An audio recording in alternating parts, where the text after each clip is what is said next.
I'm actually not a fan of in-ears because I haven't found any that fit properly. It seems to be, well, due to my ears, but with the Sonys. But let's step back for a second and look at the package itself. It's very well packaged and includes all the necessary things you would actually want from a Sony product. The headphones, a very stylish case, a USB-C cable, 7 different earpieces and some ridiculous papers. But have you actually seen the shape of those in-ears? How is the fit? The fit was actually surprisingly good. Sony supplies a total of 7 pairs of earplugs and at least one of them should fit. I'm using the smallest ones. But I was more than skeptical when I saw the product pictures. The in-ear form is much different than the Soundcore ones I tested, and so I was asking myself if these would actually hold. I tried shaking my head as hard as I could, and they stayed in. That's pretty great because only a good fit is a guarantee for a great sound in the end, blocking out most of the surrounding sounds. Speaking of that, what about noise cancelling? Is it any good? Let me tell you a small story. I was walking along the street listening to a true crime podcast which seems to be produced by a dog and its 2 female owners, listening closely to who and why everyone is actually being murdered in Washington, while watching a subway drive by. I'm used to walking this exact street at least 4 times a week, but something felt different until I realized the subway made no sound, or at least I couldn't hear it. All the disturbing noises had just been eliminated. Also in the department store, it was eerie quiet. I couldn't hear people talking around me, picking stuff up, and you are actually used to it making some noises was quite weird. And I had to disable the ambient sound to actually understand the cashier. Wow. So, noise cancelling got a whole lot better since I got my XB900Ns. But what about the handling? The in-ears complement the use and are a real game changer in my opinion. They switch on instantly when I inserted them and auto-connected seamlessly with my notebook and my iPhone as soon as I opened the devices. Fantastic. Tapping the left headset switches noise cancelling on or off or deliberately lets the ambient noise through. If you want to hear the announcements at the train station or in the supermarket, that's perfect. If your phone rings, tapping at the left accepts the call. Tapping the area on the right switches the music on or off, and a double tap starts the next song. Solid, easily to understand functions. Well done, Sony. The only thing that bugs me a bit, but that was also the case with the Soundcore in-ears, there is no volume control on in-ears, period. Not bad, but I'm used to swiping over one of the sides and actually accessing the volume control. So what about the Sony Headphones App?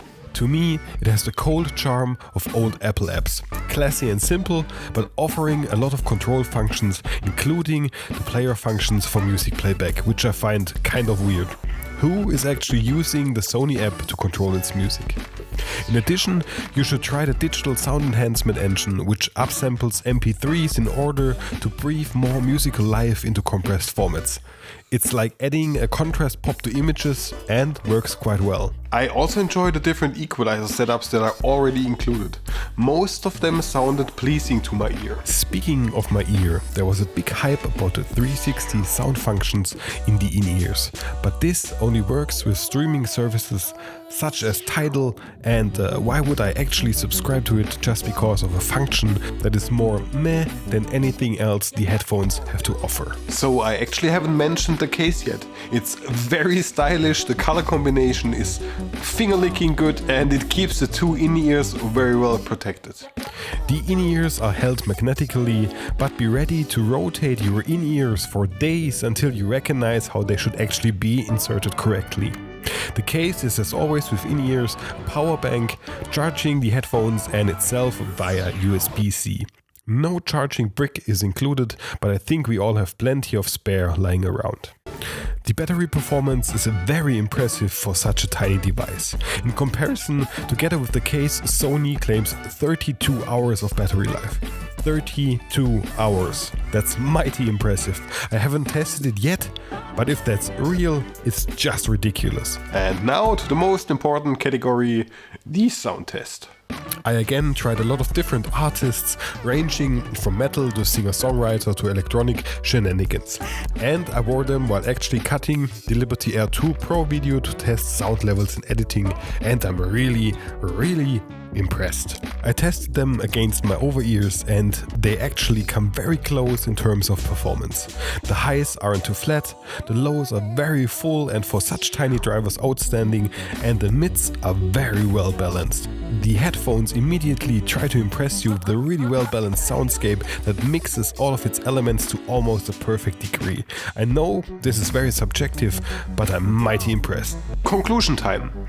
It's fantastic package, very distinctive design, top-notch quality, and the sound and noise cancelling is so much better than I could have guessed. These are the best in-ears I have ever used. As most of you might know, I'm not a guy to give, well, praise away easily, but this actually caught me by surprise. To me, these are the gold standards of in-ear headphones. Oh, and I am so looking forward to what the year brings in terms of more audio devices. So, thank you very much for watching. My name was Leech, and I'm off writing the next script. We'll see us in the next video. Until then, very well, goodbye.